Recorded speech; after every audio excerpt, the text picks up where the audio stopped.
Okay. We were going through the 7 diamond visions, and besides the one that Winston had a few years ago, to buy this property. What was it? We finished 2, I think. What's the 3rd one? No, we only finished 1. What's the 2nd one? Yeah, Dharma Jewel. Okay, so we're on Chokonjo.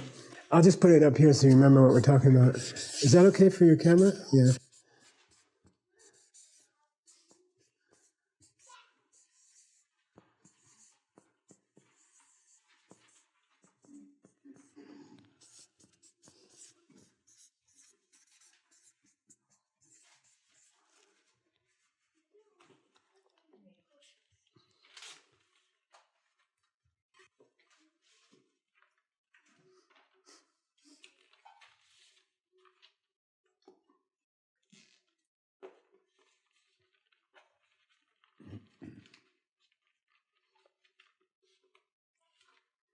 Say Chokonjo.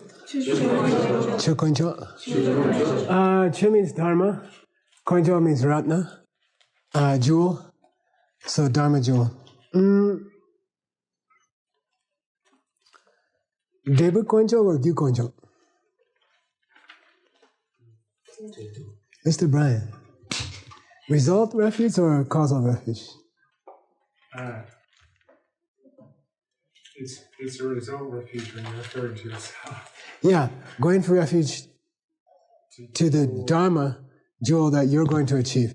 That's Hididari Pengo, but the first 3 of the 7 diamond visions are referring to the 3 jewels, but with reference to what you're going to become yourself, right? So, result refuge, right? Going to refuge in the result is how I remember it, in what I'm going to become, okay? So, tonight we're going to talk about how you will become one of the 3 refuges. Actually, you become when? 2 of the 3 refuges.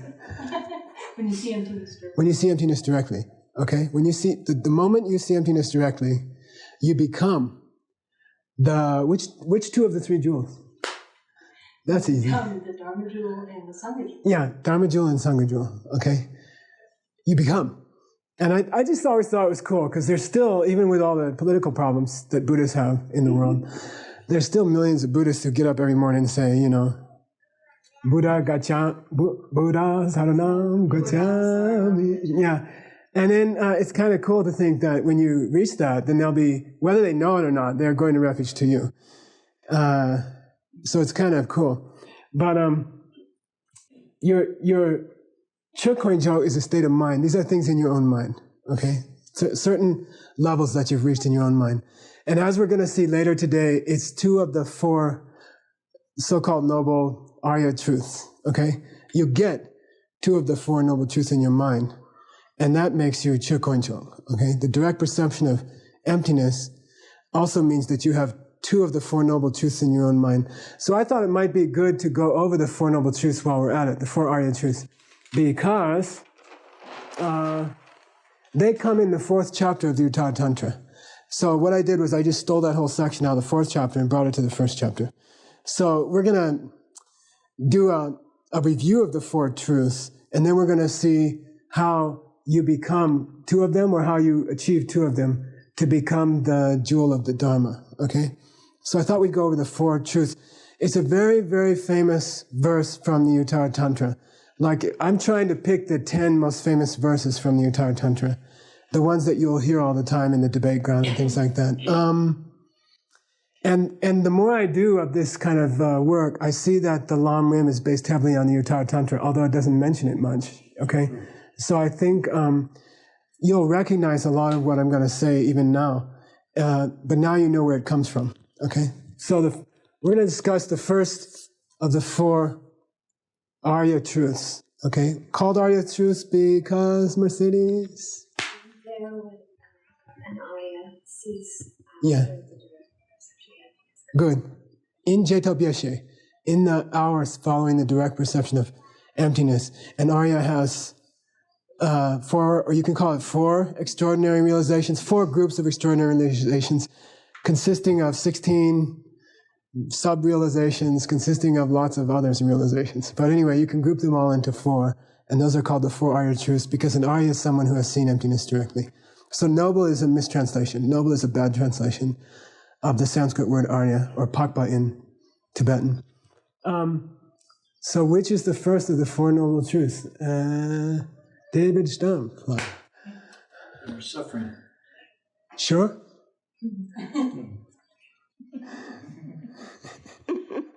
That's the way to stop again. You sure? First of the Four Noble Truths. First of the Four Arya Truths. Yeah? I don't know if it's in course number 2. Is there any other order to the Four Noble Truths? I mean, traditional order is what you said, which is suffering. You see suffering, then you want to find out Suffering, the cause of suffering. What caused it? Suffering, how to end it. You want to see if you can end it, and then you want to see how to end it. So that's what we call that's what we call realization order. Okay. You see that the world is suffering, you want to figure out why it's happening, you decide that you could stop it, and then you figure out how to stop it. But there's also what they call the actual order. Do you know? Which is what? Yeah. The order in which they really occur. Yeah, first the cause of suffering, then suffering itself, then you follow the path, and then you get to the end. So there's a debate in the scriptures, which order you're going to follow. Tonight we're following Mr. Stump's order.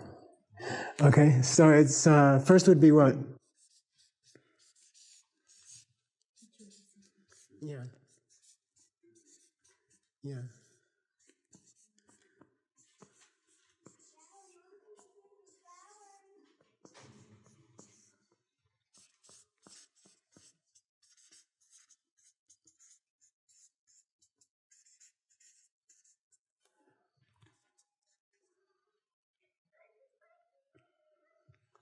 It's a K, right?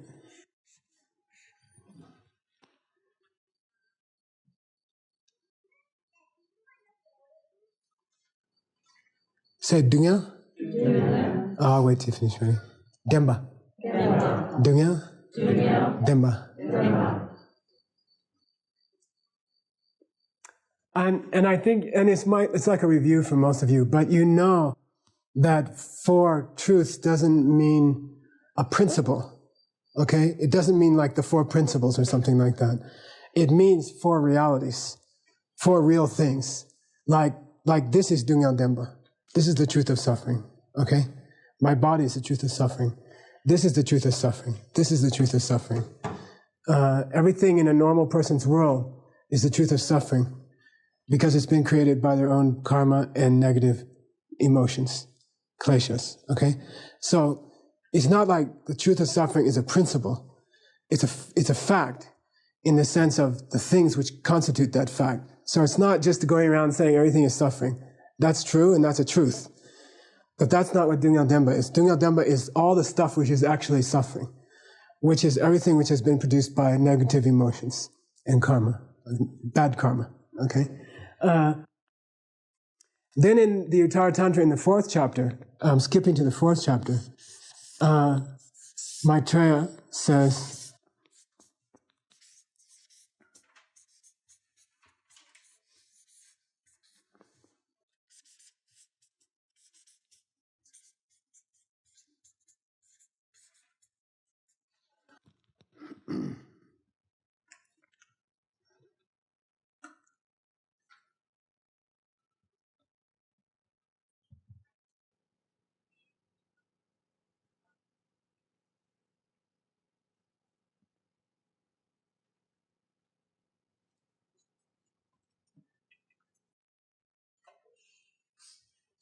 say Neni, Sheja. Neni, Sheja. Ne means, Chukila had it this afternoon. I knew this was coming. Disease. Disease, illness, sickness, okay? This ni is what we call equational sentence, which means is in, it just means it's a pointer, Sickness, I mean, in English, you just point your finger, but in Sanskrit and Tibetan, it's the is. Sickness is the sheja. Sheja. What's sheja? It's the name of a Tibetan newspaper in Dharamsala, sheja. Which means what? Noble things. They call the newspaper noble things, things to know about. But what it means here is, this ja is the imperative. You must grasp suffering. You must grasp that you have that disease. Okay? Must grasp the disease. Okay? And I think when you're teaching in the Muse, what's it called? What's the fancy name of that YMCA? Muse. Tucson's Center for the Arts. Okay, which it is kind of like that. But anyway, when you're teaching people, I think that's kind of where I put the Four Arya Truths at the beginning of this lesson, although you've already had them. I think especially if people walk in or new people from out of town or something like that, you got to be able to go over the Four Arya Truths before you get into why two of them are the Dharma Jewel, okay? So you got to have the Four Arya Truths on your fingertips like that. And the way the Uttara Tantra presents the Four Arya Truths is just by saying, look, you got to understand that you're in trouble. You have to grasp that there's a problem here. And that's the big crux for 99% of the people, I can tell you a horror story for every person in this room. The ones that I know personally, the ones who stuck it out, the ones who've made it here, the ones who are very clear on what they want to do, and the ones who are very clear about their practice and everything else, with every single one of them, there's been some kind of disaster. Like, they got the wake-up call 10 years ago, 5 years ago, 20 years ago. Usually a death, but sometimes an accident or an illness or something like that. And the first Arya Truth is just, you gotta understand that this is happening. You must understand that this is going on. When you see emptiness directly and you come out, then part of the day is spent grasping how hopeless everything is for almost everybody. That everything is hopeless. The odds of really pulling off in this life, of pulling off the Buddhist path in this life, all the way up to Dzogchen, and then beyond, higher tantric practice, it's almost impossible. It's almost totally impossible. So, if you really grasp how impossible it was, the world would make you crazy. It's as if the World Trade Center thing was happening every half hour, everywhere. Like people got a little taste of it. I saw the video. They sent me a video from New York City of some of our students. And they all have this, to me, not having been there, not having seen, I still haven't seen any of the videos or the pictures. I've just heard things. But to see their faces, I can feel it. I can see it in their faces, And this is like a couple of years later, right? But I can see some kind of a doubt or some kind of something broken in their faces. I don't know if you can see it because the way you had the same experience, you see. We didn't. We were just sitting there and we didn't. But to see their faces is very sad in a way. And I think, obviously the increased interest in religion, all religions in this country is a direct result. Somebody has grasped the disease. Somebody has grasped what's really going on. And I think, again, one of the things about retreat was realizing how vulnerable you are, realizing how little security we all have. Because in a retreat, you're purposely putting yourself into a place of no security to get straight down to the bottom of your mind. And people ask me, why did you pick Arizona? Why did you pick such a hot place? Why did you stay in such a crummy yurt? Why did you blah, blah, blah, with rattlesnakes all around? Well, the point is really, if you get really serious about retreat, I'm not suggesting it immediately for everybody, but when you're up to a certain level, you should expose yourself to a lack of security. And then you get straight down to what's real. And that's that we're all sick. We all have some disease. And if we don't act quickly, then there's no chance. So you guys are faced, I think the most important thing you have to say to people maybe who walk into your class in Tucson is to is to get them to feel this statement by Maitreya, that you must grasp that there's a problem and that we have very little time to deal with it. And then coming out of retreat, we're on the web all day, we're using computers all day. We spend all day trying to get our computers to work on the web. And then we don't have time to do anything else. But that's supposed to be important somehow, and saving us time somehow. It's very funny. I mean, away from it for 3 years, you can see it's kind of ridiculous. I'm sure in 3 months I'll think it's a very important thing.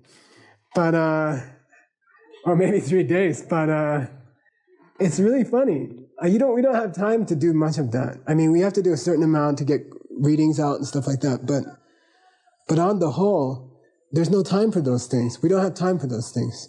It's just study what you need to study, serve others, but make sure your practice is going well. Make sure you do what you can do to see emptiness. And then the rest is superfluous.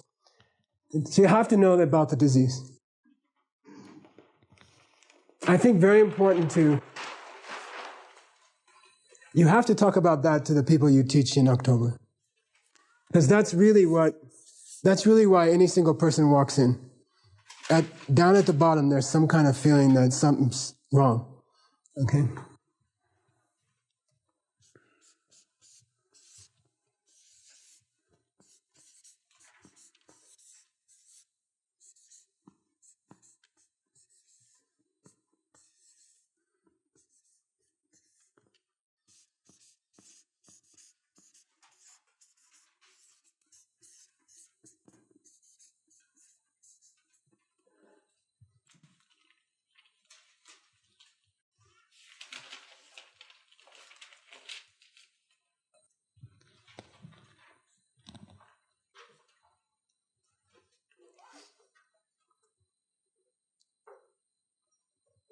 Say kunjung, deba.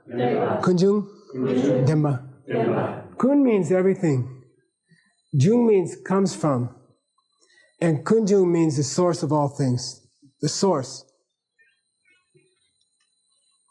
Demba means truth. Truth of the source of suffering. And I've put all these in the Sanskrit also, but I'm not going to do it because we don't have time. So if you want to know the Sanskrit, Christy will go over it with you on Saturday. But the Sanskrit here is hetu, which just means cause of suffering. The truth of the cause.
Say ne, ki, gyuni, pangja.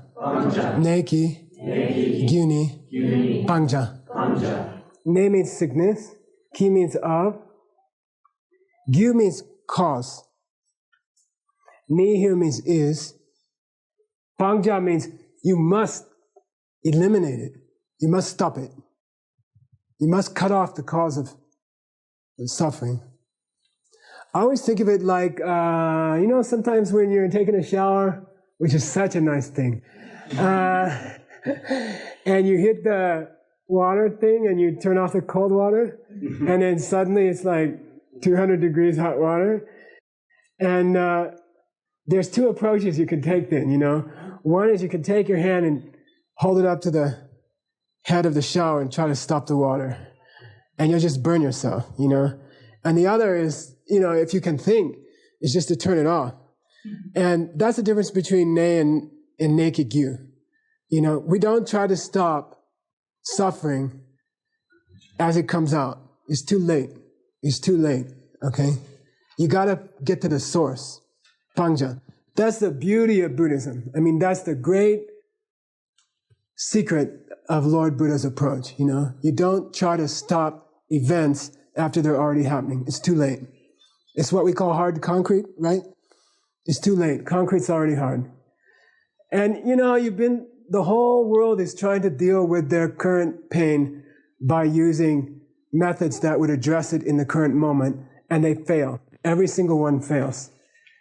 The whole world is trying to achieve some kind of minimum comfort before they die, right?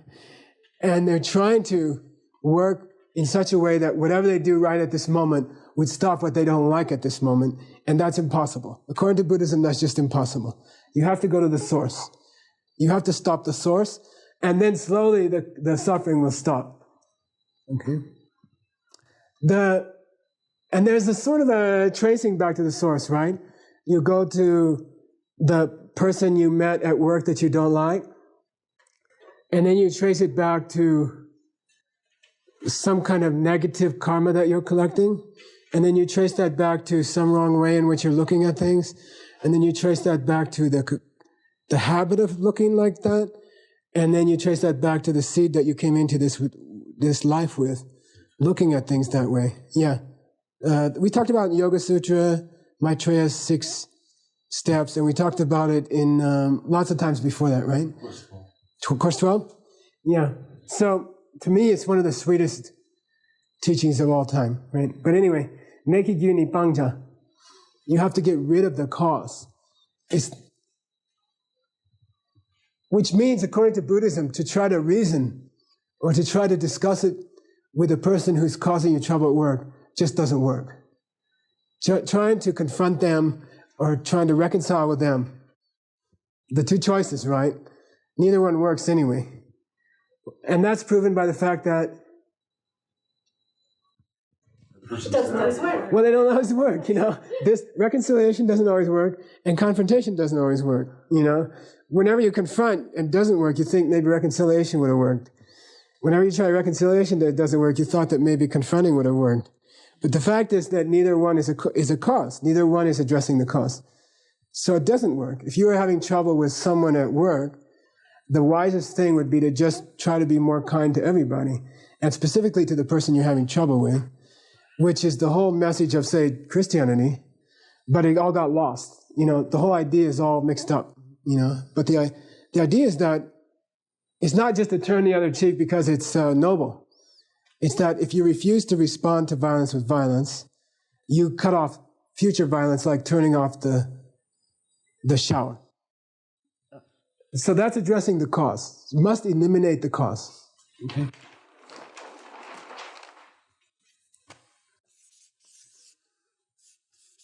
Is it go? Yeah.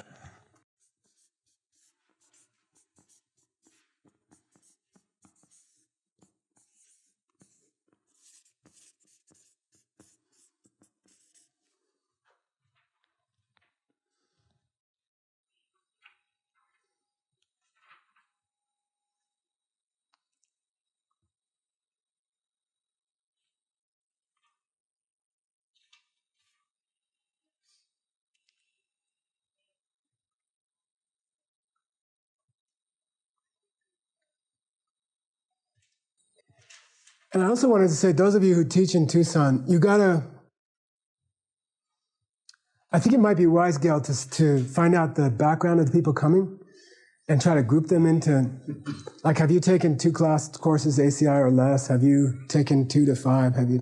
And try to group them, because how much foreign language you lay on people depends on, you need enough to impress them, and not so much that you confuse them and lose them. So, but then you could bore the ones who've been through a lot get bored if you don't throw it in. So I think we might have to group them people, because there'll be a wide variety. It's like teaching 5th grade to a senior in high school in the same group, And so anyway, Gokten means the truth of stopping it. They call it cessation. I don't like a word that long. Cessation. Well, it's not so long, but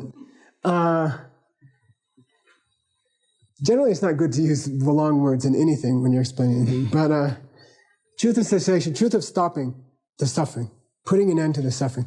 Gog means to stop, den means the truth, okay? And it says here, let's see, dene ni topcha.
Say dene ni topcha. De means feel good. Ne means condition. Dene means health. Health. Ni means is. Topcha means something we want to attain, we want to get. Okay? You have to go after health if you're sick. You have to go after health if you're sick. In Buddhism, and I repeat, the goal is not to feel good for a while. The goal is not to be more calm for a while. The goal is not to be more friendly, just to be more friendly, you know. The goal is not to be able to cope with life better as it kills you, okay? And I keep repeating that probably till I die. And I just want to drill it in one more time. I mean, if we start a center in Tucson, for example, which we will, as we start this university, which we have, retreat center, and other activities as we do the class, I mean, it has to be in the back of your mind that what you're offering people is the chance not to die. And then when I say that, sometimes friends look at me and they look at me like that. Sometimes I feel like a Christian preacher, and they're talking in metaphor. You know, like, yeah, you'll still get old and ugly and wrinkled and die, but after that, the Lord has something waiting for you, you know. That's not what we're talking about. I mean, and then sometimes when I say, oh, you can have eternal life, you know, people are like, they heard that before. But it is truly that you would transform, that with a gradual, patient, determined practice, culminating in a lot of retreat and a lot of study of the higher teachings, especially to do with your inner body, then you would actually change. Your whole being would change. And you would become a being who is not mortal. And then people ask me, well, would you just get more and more wrinkly, you know? And it's not like that. Your body changes into pure light. And that is the way we were meant to be. And that's the way Maitreya is. That's how the description goes after the dog popped out of sight for a Sangha, which you're reading, you'll probably get sooner or later. I think we could send it possibly out by email or something, but I think I can maybe finish it by Sunday morning or something, but I don't know. The first reading, which is really nice. But the point is that you then are made of a different substance. You're made of light. And that's the goal. And that's why we work up from the 18 courses, then through the tantric courses, 18 tantric courses. And the goal is that you just change. So we want that kind of health. That's the goal. And you're going to see a very beautiful quotation by Maitreya Saturday? Yeah. Where he states that, again, very clearly. And I like it. It's a very famous quotation in the debate ground. Pakpe Chidan Nawadang. People who have seen emptiness have cut off from its root the source of death. And I like that. You don't see it it gets lost in modern Buddhist presentations, I think. I mean, even if the presentation is Tibetan Buddhist, even if it's founded in the traditional scriptures, you don't actually hear people saying, look, if you really work on this hard, your body will change into light and you don't have to work. That's the end of the process. And then you can serve all living beings automatically, spontaneously. I think it's important to keep repeating it to people.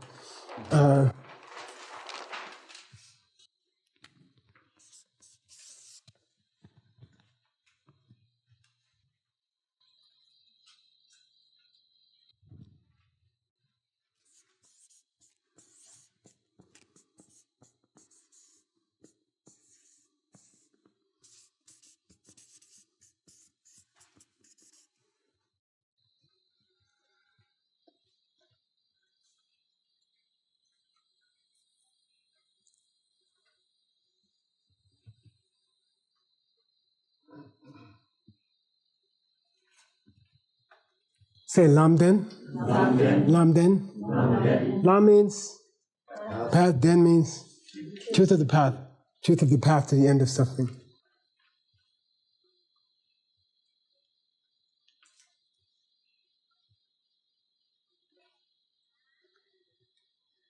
I mean, and the most important one is just the direct perception of emptiness. That is the classic Lamden. Okay? That is the classic Lamden.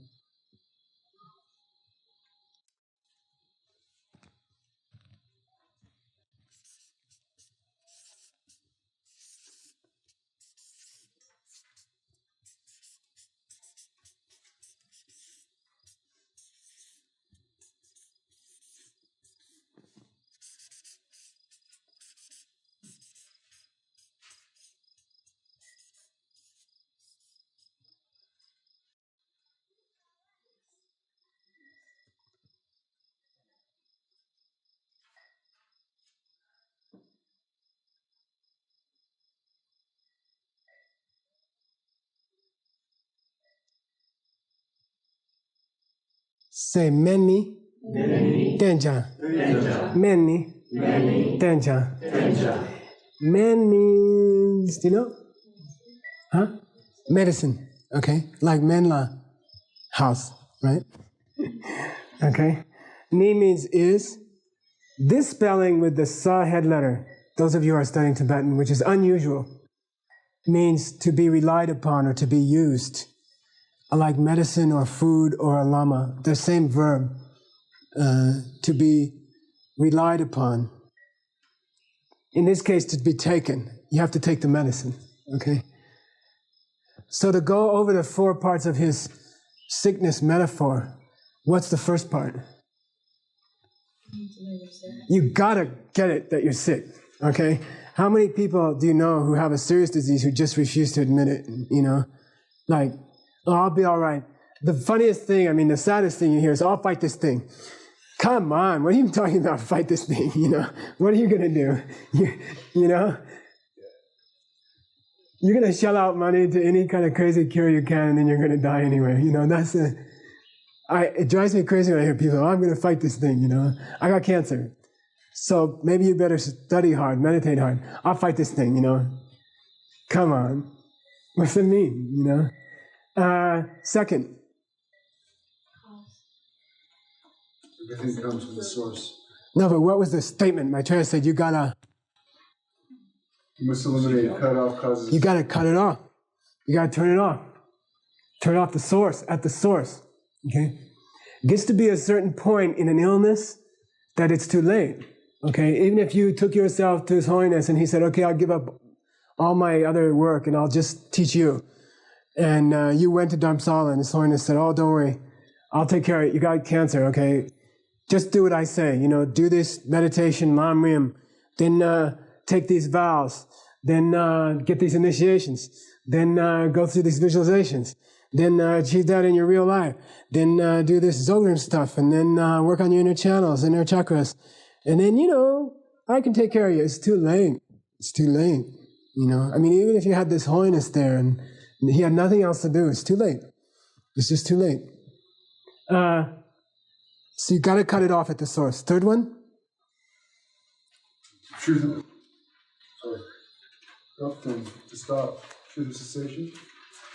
Yeah. Feel good, reach your 10. Yeah, get health. Get health. Get healthy. Get healthy. How?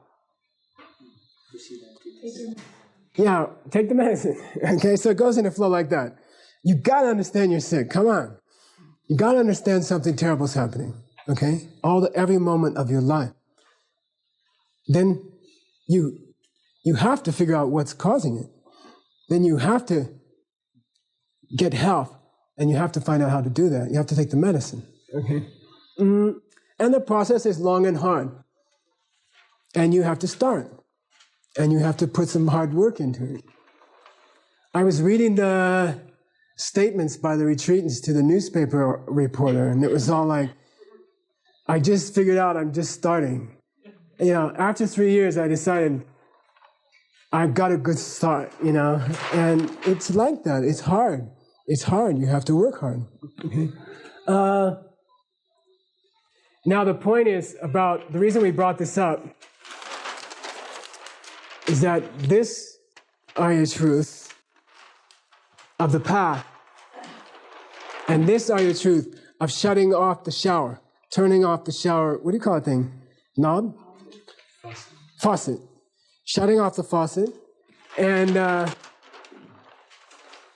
this one, Lamden, how to shut up. Reach out and turn your hand.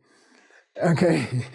The way and the cutting it off, those two are the Dharma Jewel.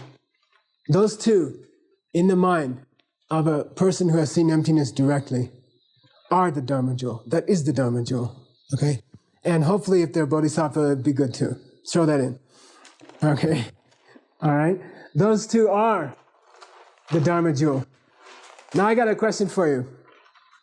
Maybe Earl. Which one comes first? Gokden or Lamden? Lamden. Yeah, normally you practice the path and then? The results should follow. Yeah. How about if I ask you, which comes first, Buddha Jewel or Dharma Jewel? Buddha Jewel. Especially in our context here of the 7 diamond visions, right? In this context of Earl, the future Buddha. And by the way, they won't call you Earl, that's another story. But your Buddhahood and your Buddha Jewel, the Buddha Jewel that you will be if you're not already, and the the Dharma Jewel that you will attain if you haven't already, which comes first? Buddha Jewel. Why? Because you see during the direct perception of emptiness, you have a direct realization of the Dharmakaya. That's nice. Realization to come in Jacob Geshe. That's nice. That's not bad. That's not a bad answer. But do you become the Buddha Jewel when you see emptiness directly? No. Yeah, that's the only jewel you don't become when you see emptiness directly, right? You become the other two. So if I want to say, in which order do you become the Buddha Jewel and the Dharma Jewel? Which comes first? When you become it. The Dharma Jewel and the Sangha Jewel. Yeah, you become Dharma Jewel first at path of seeing, right? Or at least you attain it in your mind. The path, which is the direct perception of emptiness, and cessations. But do you attain cessations when you see emptiness directly? Like what? Cessation of what? Doubting your account. Yeah, you can't doubt the path ever again. And mainly one other one. Believing in self-existent things intellectually. Okay? So you do achieve a truth of cessation and truth of the path. They come first. And then later, much later, you become the Buddha Jewel, right? Fully enlightened being.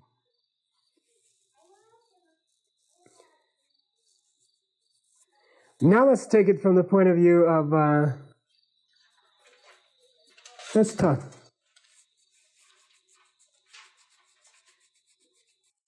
But in terms of we talked about the Dharma Jewel, Earl's Dharma Jewel, in terms of the Dharma teachings you would give after you became enlightened, right? We talked of it that way. We talked about it in terms of bodhicitta. The first 3 diamond-like visions can be explained in terms of bodhicitta. How? Why? It's like a wish granting jewel. That's true. But there's a process there, which is what?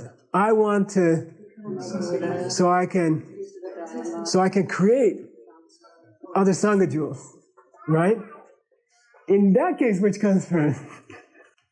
If you say, I want to become a fully enlightened being, so I can read everybody's minds and know exactly what to teach them, so that I can most quickly lead them to see emptiness directly. Buddha, Dharma, Sangha. In that case, which comes first? You become a Buddha first. So Buddha Jewel comes first, then you speak Dharma Jewel, and then you create a Sangha of people who have seen emptiness directly because of Earl's teachings as a Buddha. Okay? Gyaltsab Je says, you can think of it that way. You know, if someone comes up to you and asks you which comes first, Buddha Jewel, Dharma Jewel, Sangha Jewel, you can say, well, in terms of progression of what I'd like to see happen, which is the bodhicitta part, I'd like to become enlightened so I can give my own fantastic teaching, sutra and tantra, in the world that I'm dealing with, planets that I'm on, so that people can become Sangha Jewel. They can see emptiness directly. But now, Earl, we're not done yet. But if you define the Dharma Jewel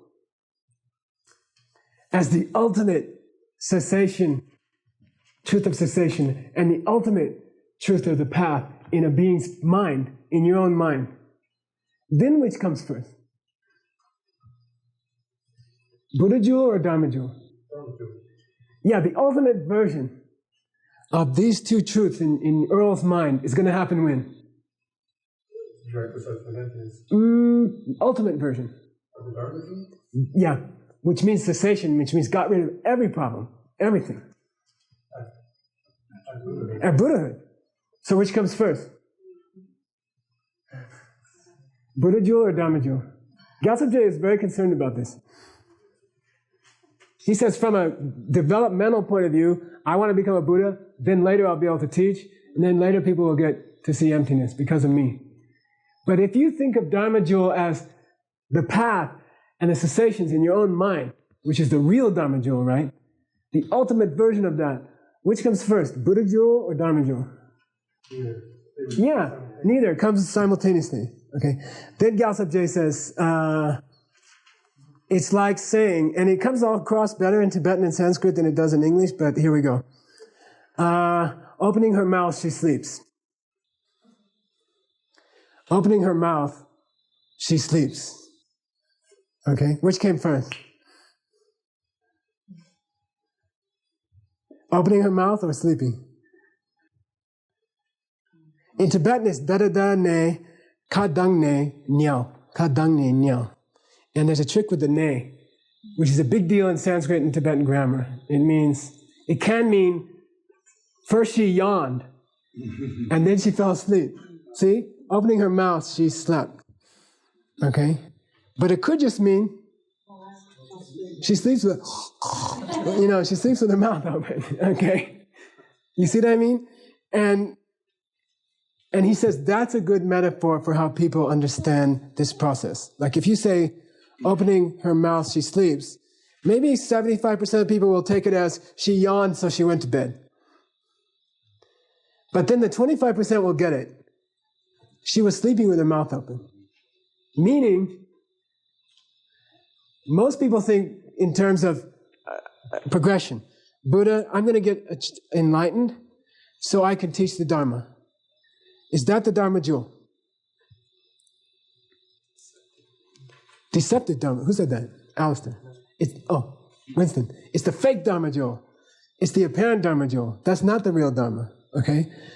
Talking, words, books, not the real Dharma, right? So that's you can say that kind of order, but it's not really so relevant. What's the real Dharma Jewel? Cessation. Yeah.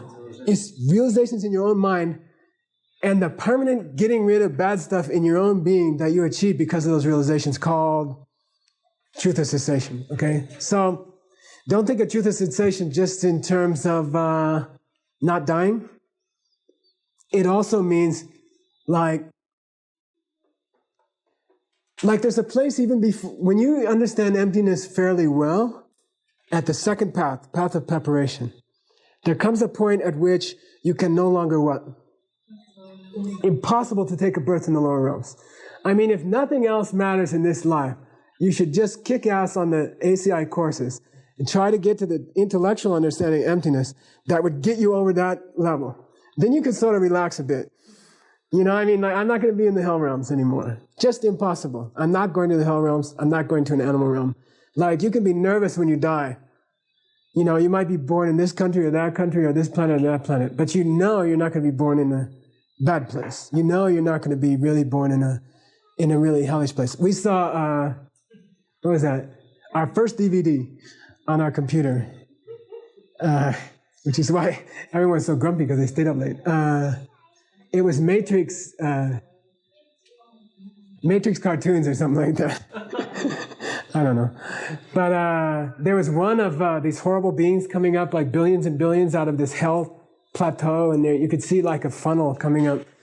And that's what the hell realms look like. Like the guy who did that animation was calling on a seed in his own mind for something he has experienced countless times.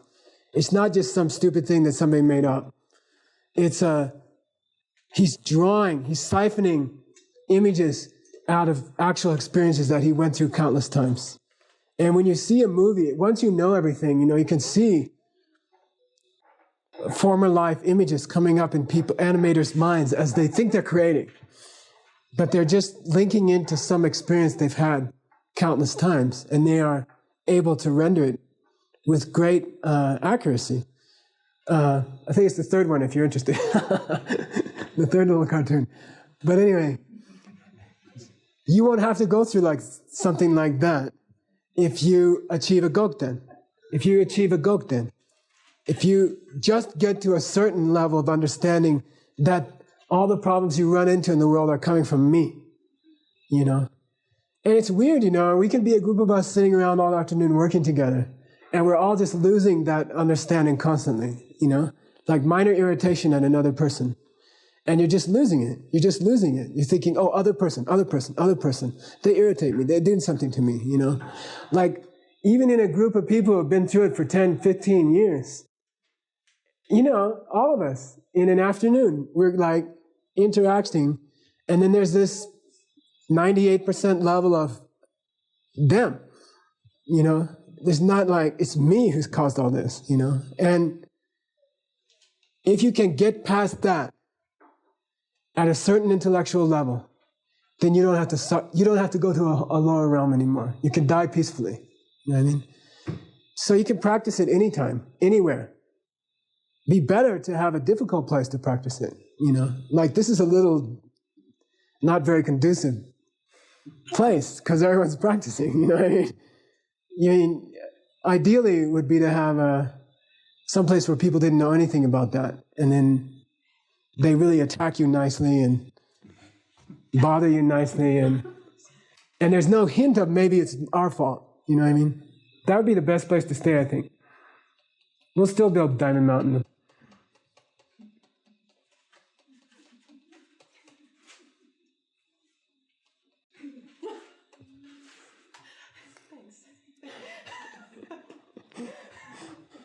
It'll help a few people.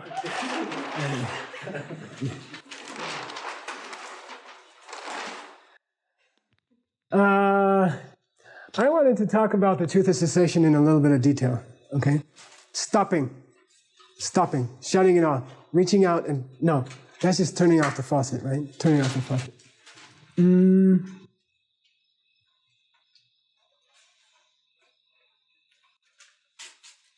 it has two parts. What I wanted to say, it has the two same parts as we talked about with the body of a Buddha, with the essence body of a Buddha. Those of you who had a discussion with someone else about the class probably remember this, okay?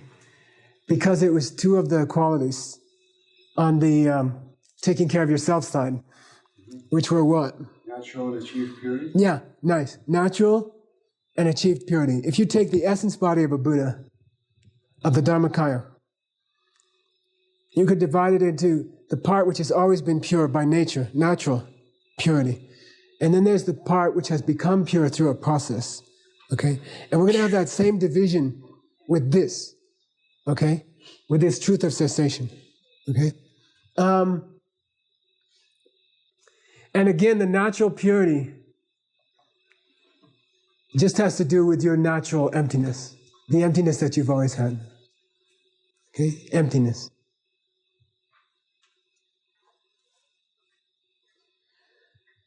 Achieved purity in this sense has a little bit different meaning, and I'm going to go through that. Oh, I'm sorry. He's got 3 qualities of natural purity, so I'm going to give you those. Okay? 3 qualities of natural purity.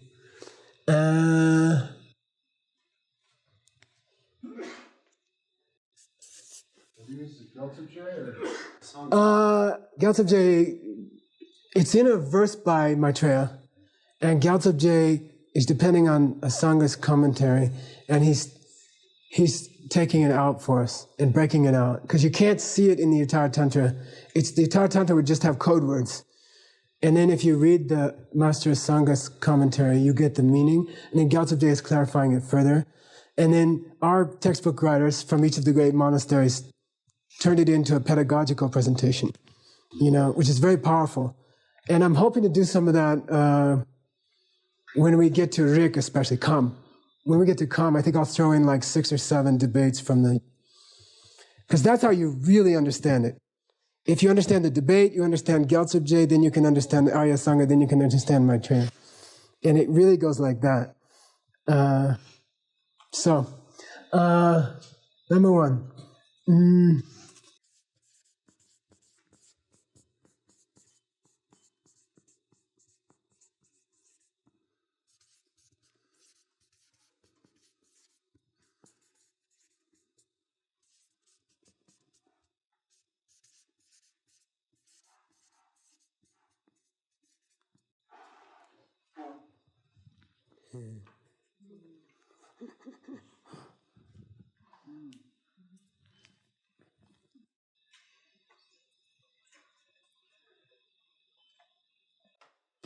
Durg Darshana Shakya Ek Atmat Ev Asmita. Say Durg Darshana Shakya Ek Atmat Ev Asmita. Yoga Sutra. Okay. Dualism is at the root of all the problems. Okay? And it doesn't mean what, Alistair? Dualism. It doesn't mean that the subject perceiver and the perceived object are specifically one thing. Yeah, it doesn't mean that, okay? It doesn't mean that somehow you melt into the popcorn that you're looking at, okay? It doesn't mean that.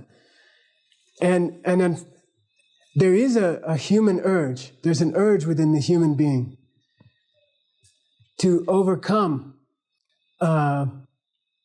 discursive thought.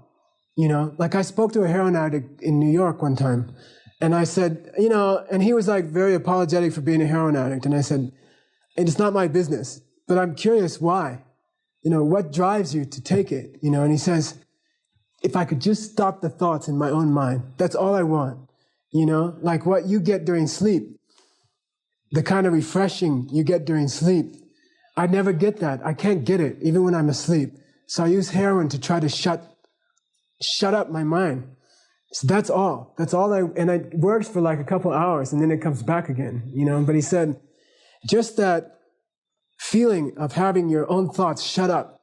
And if you spend 3 years in a yurt, the same thing, You can sit there hour after hour and hour, and you're like trying to shut up your goddamn mind, Like you're like this, and it's like singing advertising jingles from when you were in 6th grade, There's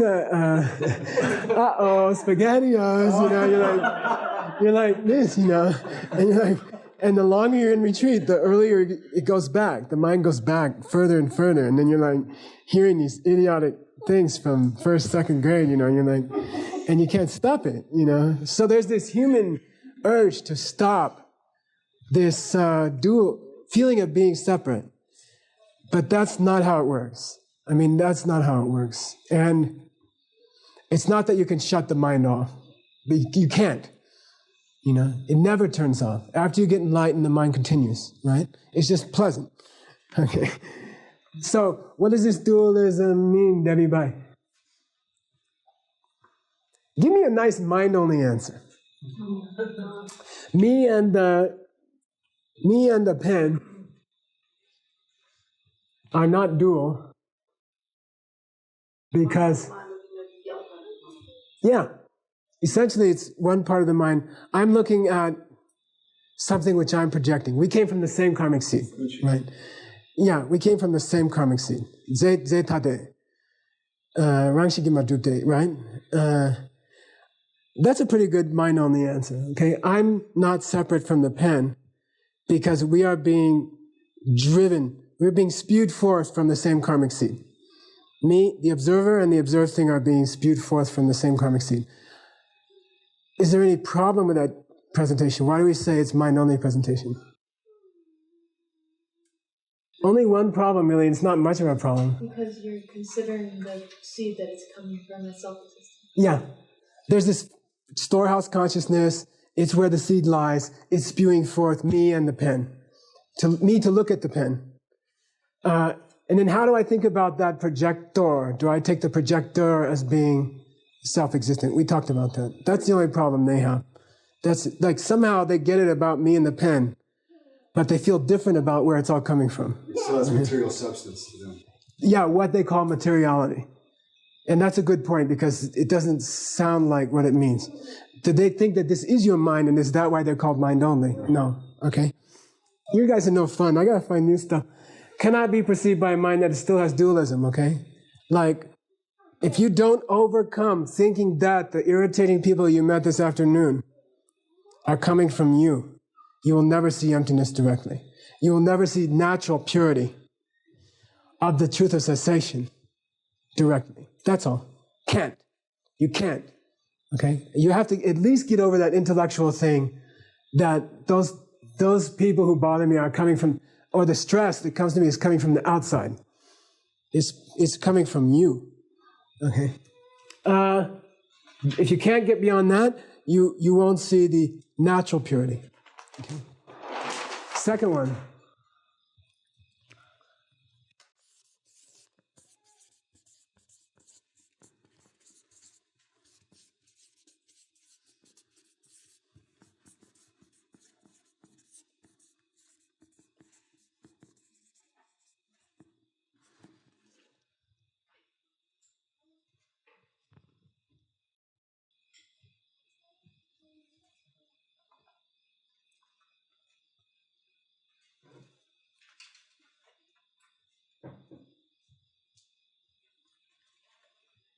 Cannot be perceived through another. And it's the same thing we talked about with the... Kenshinki Dogmin, yeah.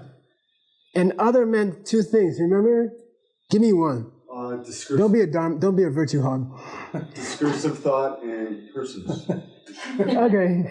Oh, sorry, I wasn't virtue hog. Yeah.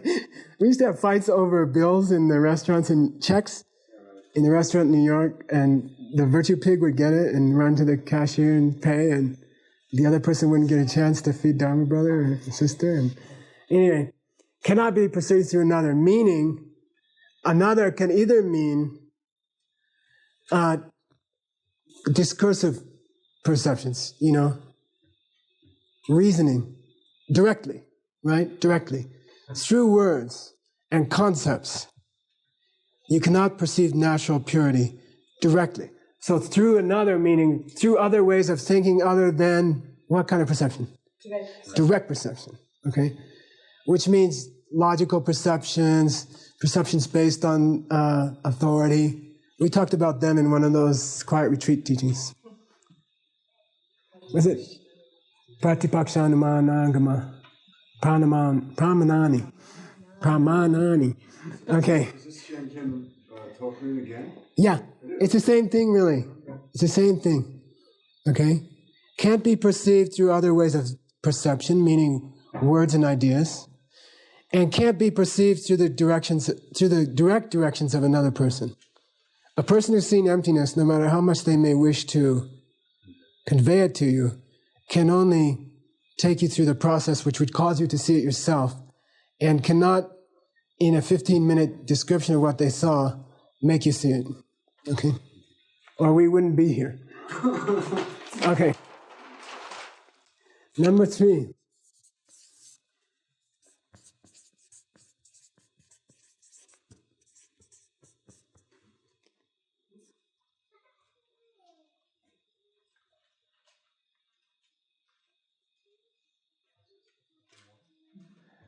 Is it different from one? Who said? Is it different from one? Different from one? Is it? Well, one says it can't be perceived by a mind that still has dualism. Right. 3 says it can be perceived only by a mind that is free of dualism. Right. Now there's 2 ways you could handle this in debate ground, right? Somebody says, number 1 and number 3 amount to the same thing, don't they? Fair enough. You say yin. Okay, since you bit. Pungsumba mewata. You say ninangi lo yina, ninangi lo mayina, ninangi lo dentawa yin bichavata. If something is a mind which is free of duality, if you get rid of duality, do you get to the mind which is free of duality? Meaning which perceives emptiness directly, right? Which is to say, are there any states of mind other than? Yeah, there are. Yeah, lots of things. Pungsumba yavata. So there are other stuff? So they are not in a, what do they call it? Exclusive contradictory. What do they call it? Mutually exclusive contradiction. Meaning if you get rid of one and you get rid of the other, there's nothing left in the universe. You see what I mean? Is that the case with these two, with 1 and 3? 1 and 3? Yeah. No, that's not. Yeah, right. That's what Gyaltsen would say. There's lots of things that are not dualism, which are not free of dualism. The state of mind free of dualism. You see what I mean? But it could be a great debate for a couple hours. But you could say 3 in that one. Yeah, you could say that. Maybe. Okay, anyway. The point here, I think he's tending more towards direct perception of emptiness. You know, it's one thing to say you can't see it if you are still thinking of the person who upset you this afternoon as being produced outside of you. It's another thing to see directly their emptiness. Okay, that's a big difference. You see what I mean? I think that's more what he's getting at.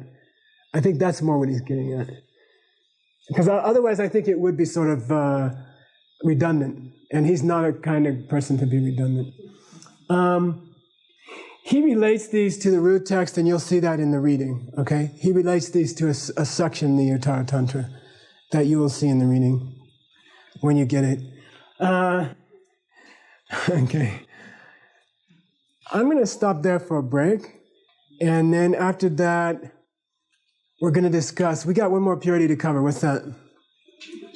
Achieve purity, which is kind of the more interesting one, right? I mean, what is the process we go through to reach a truth of cessation, which is the purity that we will be in the end, the purity that we will get to through the whole Buddhist practice.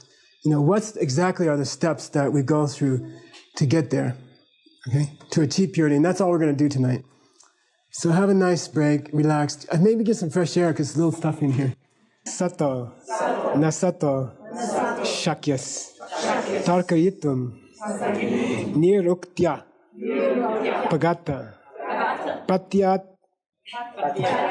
pratyatma, vedya, shiva, tasmai, dharma karaya, vimala, jnana. Yeah? Jnana, okay. Avaba, sadvishe, sarvalambanara, ragados, dosha, atamir, avya, katakatre, nama. Sorry. Here's the Tibetan, which is a little better. It's really weird in the, okay. I'll just say it, you don't have to say it. Kangshik me min yumin yome mayan yume le shenduang. I bow down to the sun in the sky, okay? Which is neither that which neither doesn't exist, nor exists, nor both does exist and doesn't exist, nor is anything other than those two. Okay, I bow down to the sun in the sky, which neither exists, doesn't exist, both does exist and doesn't exist, or neither doesn't exist, nor neither does exist nor doesn't exist. And so is beyond thinking about. Tapaminu. Ngetik Dondel means you can't talk about it. Soso Ranki Rik, it must be known by yourself, individually. Shiva, which in Sanskrit is Shiva, peace. So that's, you asked, and Jim asked, that's where he got the three. That's where he got the three, okay? 3 qualities to do with the natural cessation.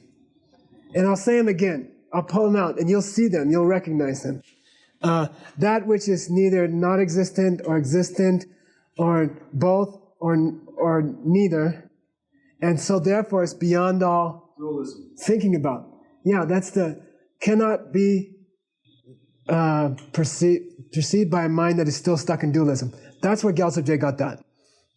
That's where Gyaltsab Je got that. I'll say it again. In this verse from the Uttara Tantra, in which he's bowing down to the Dharma Jewel, which he compares to the sun, right? He says, that thing which is neither non-existent, nor existent, nor both, nor neither. I bow down to that, because it's beyond all thinking. Tapamin, okay? So that's where Gyaltsab Je got the, what was it? Cannot be perceived by a mind with dualism. It still has dualism. What was the next one? Cannot be perceived by another. Yeah, and he says here, Ngesik Dondel, which means beyond words, beyond definite words, beyond description. Okay? That's where Gyaltsab Je got that one. Soso Rangi Rik must be perceived individually. So we had the Eva Darshatyasmasya Tadevarta Darshasyatma Tad Arta Eva Darshasyatma can only be perceived by the person at the path of seeing. That's from the Yoga Sutra. I think he was heavily linked into Patanjali or vice versa. That's why I think Patanjali's dates are about Master Sanga's dates. I think these whole things were spreading in India like crazy at that very moment. And they're almost like parallel texts running, if you really look at them. To me, that's kind of exciting. Anyway, Soso Rangi Rik. But what could the individual also mean? Known individually. Do you know? Sosor Tangok, Sosor Tamingi Gopa? Somebody said they were having trouble explaining this to... Who said they looked it up in a book? What was that? Somebody said they were teaching Abhidharma and they had to look it up because I didn't explain the difference. In the Abhidharma, there are 2 kinds of cessation. Sosor Tangok and Sosor Tamingi Gopa. Sosor Tangok means a cessation which is a result of individual perceptions. And Sosor Tamingi Gopa means a cessation which is a result without an individual perception. And then it says the individual perception means the 16 aspects of the 4 Arya Truths. So when they say individually known, it's a code word for seeing emptiness directly at the path of seeing, and the aftermath that I think Mercedes talked about, what we call the aftermath, the hours following that perception. So he says, can only be known individually, meaning that individual means by someone who has gone through the individual parts of the Noble Truths and understands them. So that covers the 3rd one, which is, so that's where he got the 3rd one, okay? And then Shiva, it's peace. It's peace. Shiva in Sanskrit. And it means natural peace, natural nirvana, emptiness, okay? Now he gets to 3 qualities of the achieved purity, the purity that you develop over the length of your Buddhist practice. Here's how he describes it. Time, it's without stain. Yeshi Wezer Dangden, it possesses the light rays of wisdom. Mikpa kun la chakpadang. It's has to do with removing your attachment towards all objects. Oops. Dang rabde number jom. It destroys that attachment, and it destroys anger, and it destroys ignorance. The darkness of ignorance. And that's why he compares this whole Dharma Jewel thing, especially the truth of cessation, which is what this verse is about, he compares it to what? The sun. So I bow down to the sun. Wisdom. Because it destroys these liking things in a bad way, disliking things in a bad way, and ignorance itself, which you can get over if you have knowledge, especially of that which has no stain. What's he talking about? I mean, let's break that part down. The last two lines in which he's bowing down to the sun are about the achieved purity. The achieved purity. And he says, look, if you want to get to absolute purity, you're going to have to, let's think it would take about 6 steps.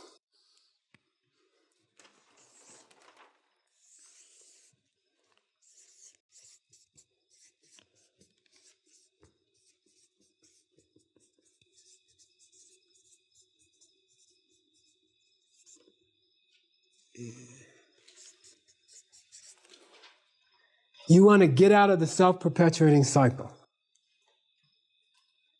Returning violence with violence and creating more violence in the future.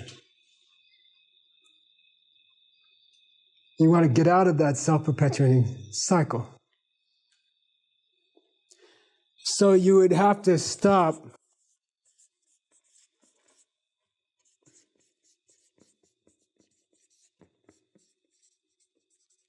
collecting karma.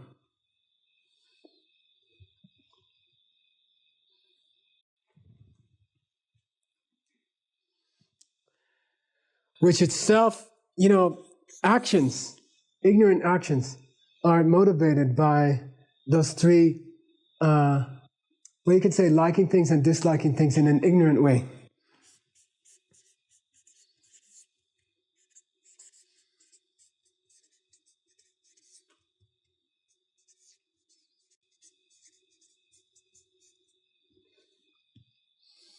And this is the big selling point. If I got some new poor Tucsonian in my breakout session, I wanted to sell him the Dharma, it would be, this is the key.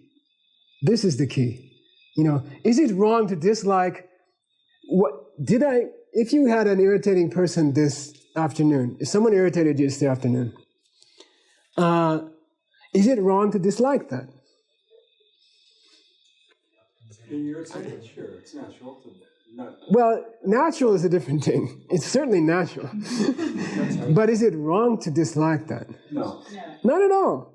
And that's not Buddhism. That's not Buddhism. You're not supposed to sit there while the World Trade Center is falling down on your head and say, oh, equanimity. It's not Buddhism. It's not Buddhism, I mean, forget that. And it's a very wrong presentation of Buddhism. It's very, very wrong because it cheats people out of the real thing, It's not some kind of equanimity in the face of life, which is very painful and distasteful, and people who are really irritating. That's not the point. The point is that it's okay to dislike them. You should dislike them. You should dislike the World Trade Center falling on your head.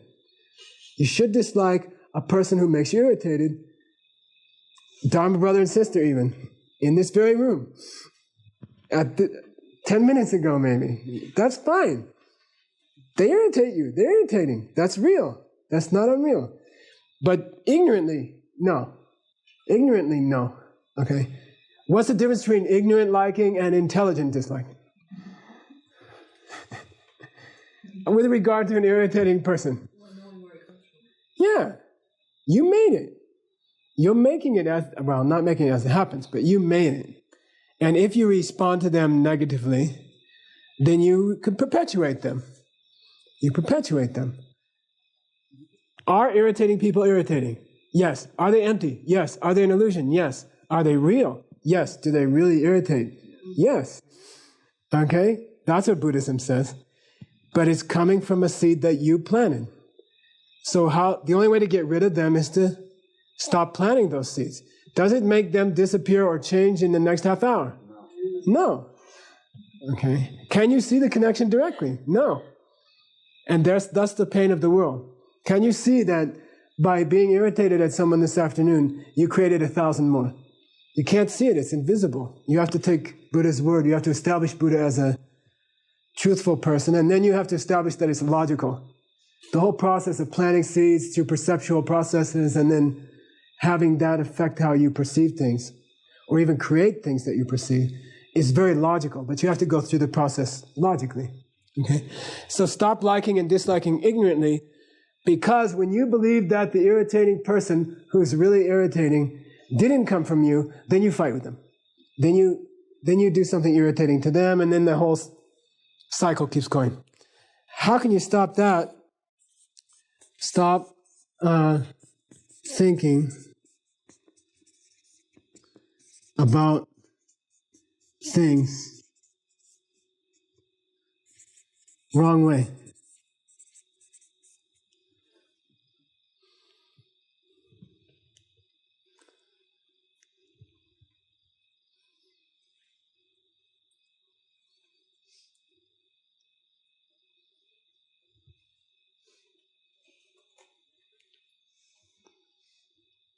Which just means stop thinking that they are irritating from their own side. Okay. And then, if you're in a really good class and you're having a good time and your breakout group happens to be really smart and not irritating, you can also slip in a little tantra. You can say, which means in theory that if your spiritual development reached a certain place, the very people that you now see as irritating, you might see as divine beings trying to help you. And it wouldn't be forced, It wouldn't be like, yeah, they're really a divine being trying to help me. Probably. It's not like that, just boom, you're like, wow, they're trying to help me. I'm sorry, and thank you, and like that. Big difference, right? One is a result of a little study. The second one is a result of keeping your book, just refusing to collect bad karma. And then you're like, wow, boom, I'm surrounded by these holy beings. Wow, Okay? Number 2, you could stop that if you stopped the general tendency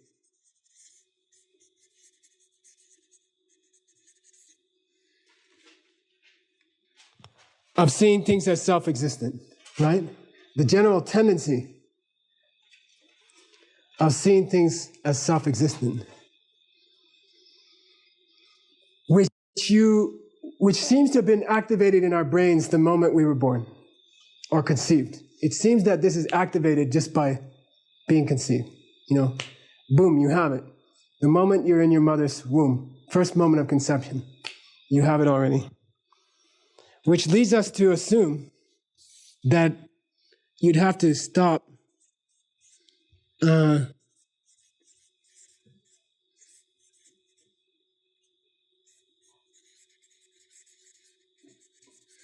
if you can read, you have to stop the seeds for that tendency that came with you when you were born, that were part of you when you were born, installed in the factory installed seeds, right? Which all comes back to this. It all comes back to, it comes down to here, right? You stop number 3. This is intellectual, right? This is intellectual process. This is the prajnaparamita. This is the perfection of wisdom. Buddhism says that you can get out of the disease through sheer understanding. Like given choice of virtuous things to do in a day, sincerely, you should work on the ones that address your understanding, because that's where you can break it. I mean, in the end, the process is an intellectual one. And I don't mean philosophers sitting around with books and stuff like that. I mean the raw power of grasping that you made that irritating person. You know, that's the only thing that can save us. The raw power of understanding. I think maybe better than saying intellect. The raw power of grasping what's really going on is the only thing that can save us. And that comes here. So if you stop the habit, you know, every time you get in a situation where someone's irritating you, if you just stop the habit of thinking about them as coming from their side, then slowly you destroy these two. Slowly you destroy these two. So Gyaltsab says, he covers this whole 6 steps in a section called How We Get in Trouble.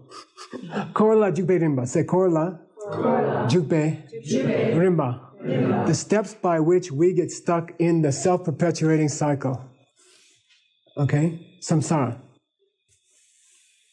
But he presents it in the section where he's talking about the Dharma Jewel, and he's talking about the cessation, the truth of cessation in the Dharma Jewel, and the part where he's not talking about natural purity, Michael is talking about achieved purity. Okay, that's where these 6 steps come up in the Uttara Tantra. That's why these 6 steps come up in the Uttara Tantra. I'll say it again. Ouch. He says, these describe how we get in trouble. Korola Jupirimba, the steps by which we get in trouble. But he brings that up because these are the steps that you have to stop. Backwards way, 6, 5, 4, 3, 2, 1, right? In order to achieve purity, which is half of the Dharma Jewel. Half of the truth of cessation, which is half of the Dharma Jewel in your own mind. Because the truth of the Dharma Jewel consists of the truth of cessation and the truth of the path. Right?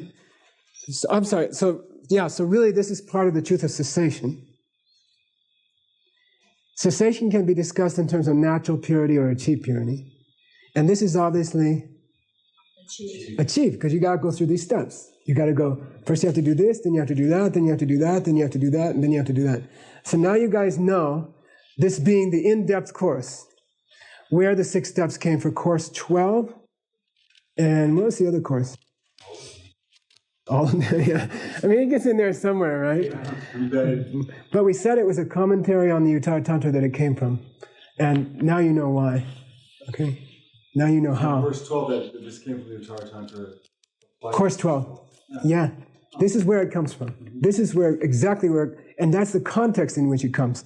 So it's really cool. Later when you teach course 12 to people, you know, if you have an extra day in South Africa, right? You can say, well, you want to know where those 6 came from? And then you can jump over to Uttara Tantra and say, this is where they came from. You know, and that's the verse where he bows down to the sun. You'll get the verse when you get the reading. I think you'll get a big stack of readings when I get back in August. I mean, the Tibetan's already laid out, but I haven't had time to work on it, translate it.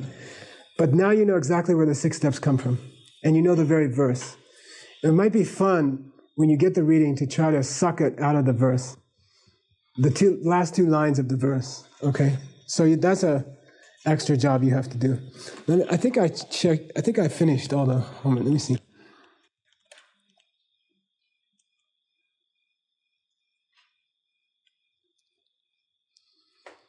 Yeah, and the meditation assignment. Is everybody talking over with somebody between classes? Yeah? It's something to do when you're banging on things and like that. Your head. Okay. Meditation assignment, 15 minutes analytical meditation. Think of the one thing or person which gives you the most trouble in your life. And how you might apply the 6 steps just mentioned in stopping this problem. Okay? For me, that's a real natural meditation. Yeah. And by the way, excuse me, that's worldview. I mean, that's why we call this whole organization worldview. That is worldview. Yeah. That's what you do. My book nowadays has gotten down to plus blah, blah, blah, minus blah, blah, blah, do worldview. I just put WV. There's nothing else to do.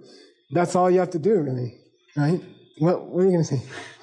Well, now that you said that. No, go ahead. So about step 4, you said it was okay to dislike things, but not okay To dislike them ignorantly. or be irritated. But if you're disliking things, then The theory is that you can't be irritated if you dislike it intelligently. Impossible. but do you have to see emptiness directly? No. Just a strong intellectual. Strong intellectual. Or it couldn't be that you could achieve a cessation for the lower realms by intellectual understanding of emptiness. You can. So that physical irritation actually can go away just through an intellectual. Yeah. I mean, when I was deep in the retreat, it dawned on me one day, and I lost it since then, right? But so many things. But one was that there's no reason not to be joyful all the time. Technically. You know what I mean? Technically, there's no reason to be less than very happy all the time, because it doesn't help anything.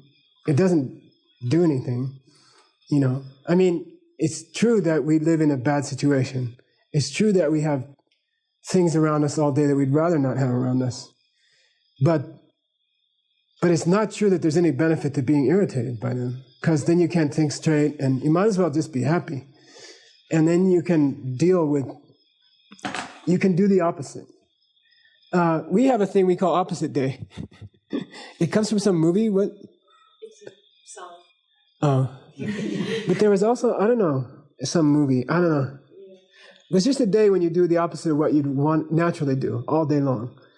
And if somebody, for example, were hassling you, you know, or even, let's say, if you had problems in your group with divisiveness, then the only logical thing to do would be very happy and never do that kind of thing yourself. You know, like take extra steps to reach out to other people and other groups and not be divisive, rather than going to the opposite party and trying to talk them into either blah, blah, or blah, blah, reconcile or confront. That's not the solution, really. Well, partly the reconcile might do it if you did it with wisdom.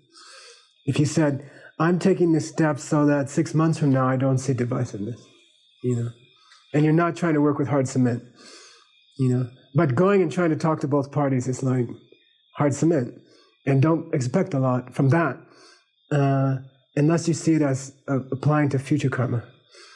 Future karma, yeah. Anyway, that's worldview. And to me, I mean, that's Buddhism in a nutshell. That's all we have to do, you know. Stop robo-clawing and start gardening, right? Okay. Hard to do, easy to say. You ready? We'll do some prayers. Okay. See you on tomorrow. Yeah. But what's Saturday? Saturday we're gonna do the Sangha Jewel. Okay. Yeah, Michael. The 3 qualities of achieved purity. I've got dreammate, and then with the other 2, possesses light rays of wisdom and removing all attachment to objects of senses. Are those the 3? Good question. If you really want to know. It's in the reading. It's in the reading. Let's just say it's in the reading. It is in the reading. Okay. That's not what I said.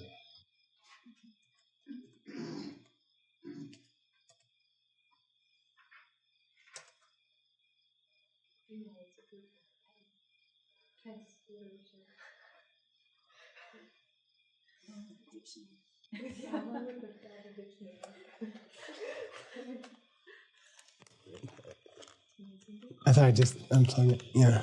Okay, here we go. I'll read you the commentary by Gyaltsab Ji. Let's put this back on. I had this off already, you know. Okay.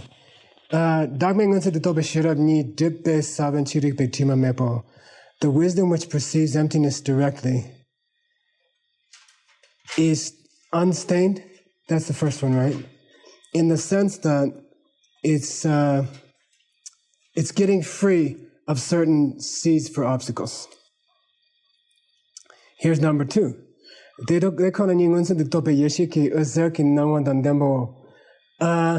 Aryas people who have seen emptiness directly are possessed of the wisdom which perceives emptiness directly, those sun ray lights. Sun rays? And Gyaltsab Je makes a point. He says, I'm not just saying that the truth of the path is the direct perception of emptiness. I also want to point out that the Jetopyeshi, the wisdom of the hours after that experience, also count for these light rays.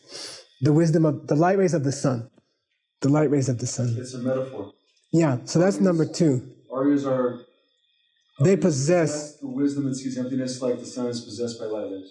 Like that, yeah. Yeah, in the end, then there's this huge debate, Michael, if you want to get into it. Are the light rays separate from the sun? Are they coming out of the sun? Is the sun independent of the light rays? Or that's another question. Anyway, in the end, it's the wisdom which perceives emptiness directly, which destroys the darkness, right? And that's why he calls it the sun. Okay, third one. Sula sopa yugi nibakunla dubar dotarne. This is this whole thing where he gets in the six steps, okay? With really the last one, which was what? Oh yeah, it was like, you take all the objects in your life, like things you can see. You have some feeling that they must be pleasant or unpleasant from their own side. You are looking at them in the wrong way. You start to get attachment like or dislike, which is not a real like or dislike, is it? And then if you took the opposite of that, which is thinking of them the right way, that you've made these things that irritate you, right? Then we could compare you to the sun of the holy Dharma, which destroys the darkness that lies at the root of ignorant liking and disliking. And I would bow down to that sun if I were Maitreya, he says. Okay? That's how he glosses the 3. So the third one is that whole stuff together. Yeah, yeah. Which is really beautiful. So the 6 are really in the third one. Yeah. Okay, cool.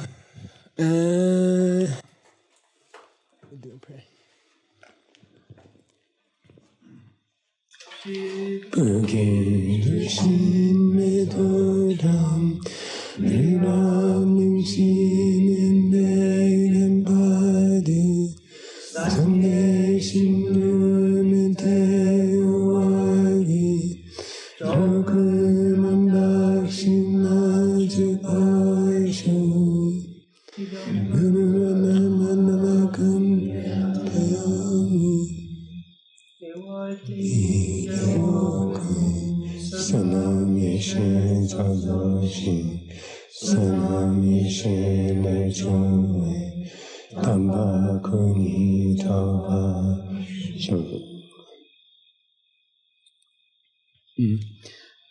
So the real trick is to, you got to be in this mood for the next few months of thinking, how do I present this to a new person that walks in?